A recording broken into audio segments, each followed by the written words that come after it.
Yes guys, what is up? Welcome to Supercars of London from inside an Aston Martin Vanquish S Ultimate Edition. One of only 175 ever made, and I bring you the introduction from inside the car because outside we have 25-mile-an-hour wind, so if I was to stand outside you wouldn't really hear anything that I've got to say, which in this video doesn't necessarily matter, because whilst I am going to be talking a little bit about the Aston Martin Vanquish S and why I believe this is a future classic already and why the Ultimate Edition is the ultimate version of the Vanquish S, we are actually here to listen to this exhaust system that this car has, because we all know the V12 from Aston Martin is one of the most purest sounds in the automotive world, and today I am driving a straight piped Vanquish S. And we'll start with the interior. Before we start this car up, let me show you the interior because it is beautiful. The copper stitching, the quilts, the forged carbon, everything is touched to perfection, as you would imagine from Aston Martin. But I feel like this being one of the last of the Aston Martin era before Mercedes-AMG got involved, there's something already quite historic about the way this thing looks and feels when we're driving. Oh, just as the sun comes out and the wind stops, let me show you the point of view that I have taking a look at the Aston Martin Vanquish S interior. I love the black leather with the copper details, the quilts, the stitched headrests, the Alcantara roof lining, the center console and steering wheel taken out of the 177. The only thing that dates this car is this pop-up screen. When you turn it on, you get to see an old school infotainment system. One thing that Aston Martin have benefited from with Mercedes-AMG being involved is the Mercedes infotainment system. But there's something classic about this interior, and if you just have a look at that frame there, where you get to see the combination of copper stitching, quilts, beautiful Alcantara and leathers with the forged carbon, it really is a cool place to be. And I know that steering wheel looks a little bit awkward. There are tons of reviews out there. I love the feeling of this steering wheel in my hand. And then down here, you can change into sport mode, and you can also control the suspension stiffness as well. So everything is, as you would expect from a modern Aston Martin. But there's something about the design of this interior that I feel in the future won't have dated at all. And the fact that we have analog dials and no digital or virtual display is something that when you're driving this car, you appreciate a lot more. Especially if you're used to driving modern cars, there is something smart about the analog display. And I've also just noticed down here in the dirty passenger footwell, thanks to me parking here, there's a Bang & Olufsen speaker right by the pedal.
There is something so satisfying about being able to get such an iconic tone out of an exhaust system without having to go more than 30% throttle. It's so Aston Martin.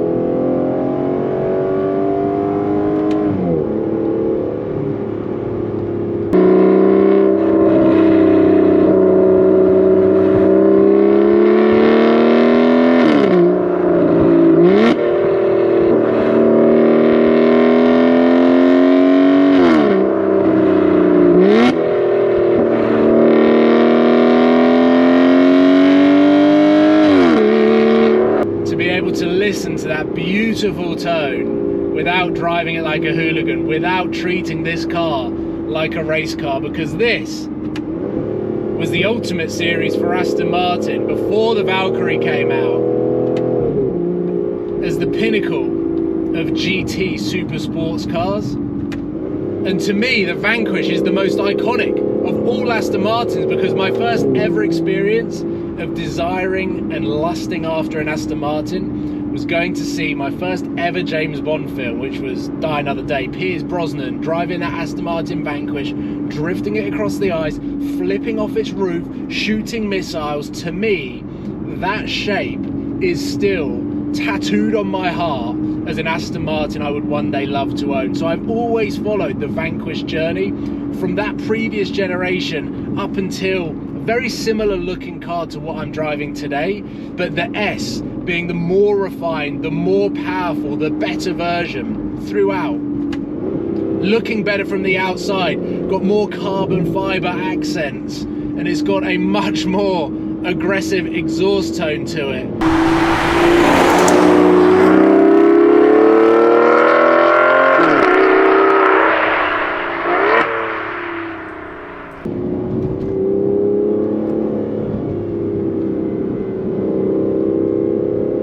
It's a lovely car, so smooth.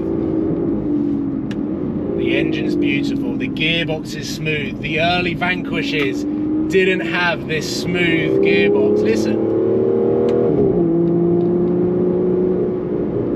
And downshifts.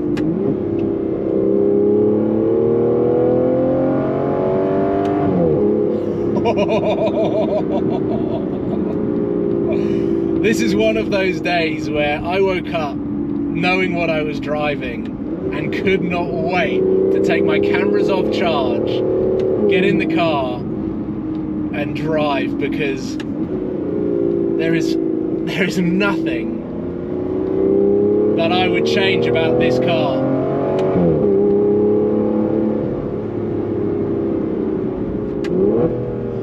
Oh.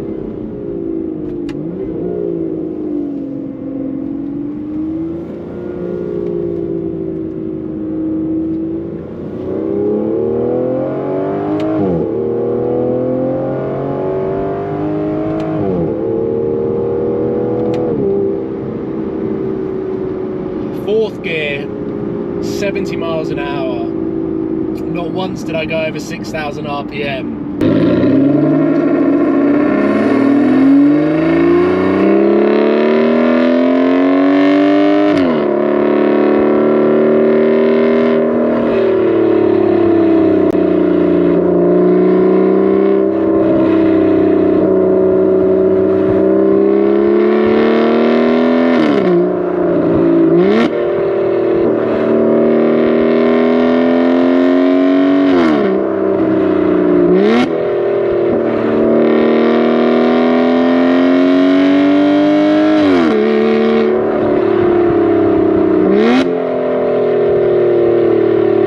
The mad thing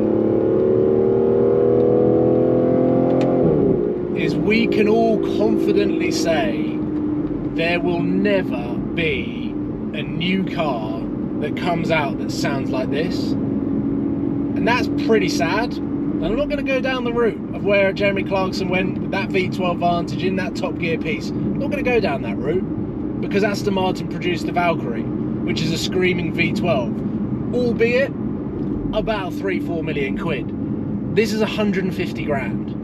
A more usable, a more comfy,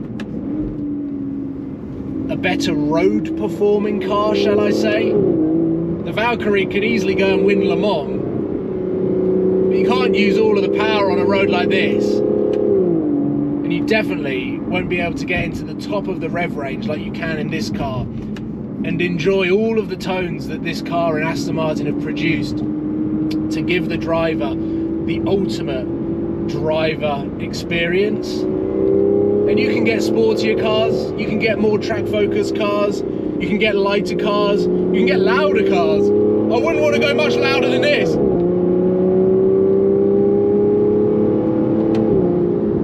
Because I know inside it's a damn sight quieter than what's going on behind me, but it is the perfect ambience.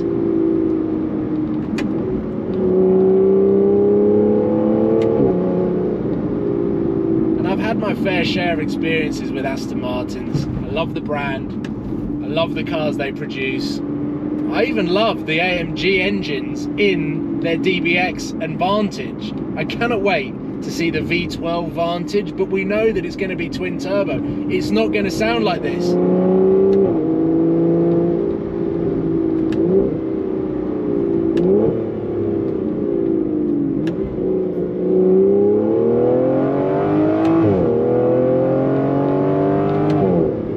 And that is what I'm taking away from today.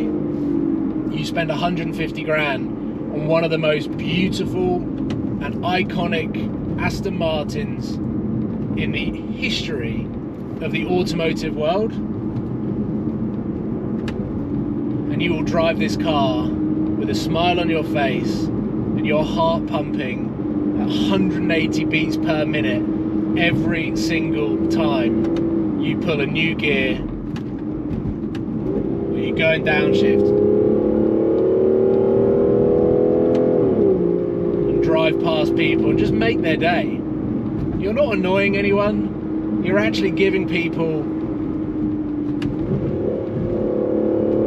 something to remember from the day.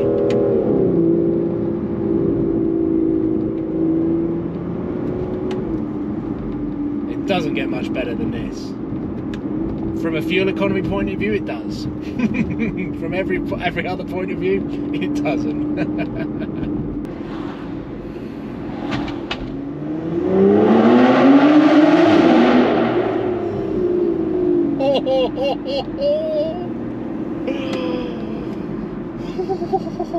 Right. Sadly, it's time to give the car back.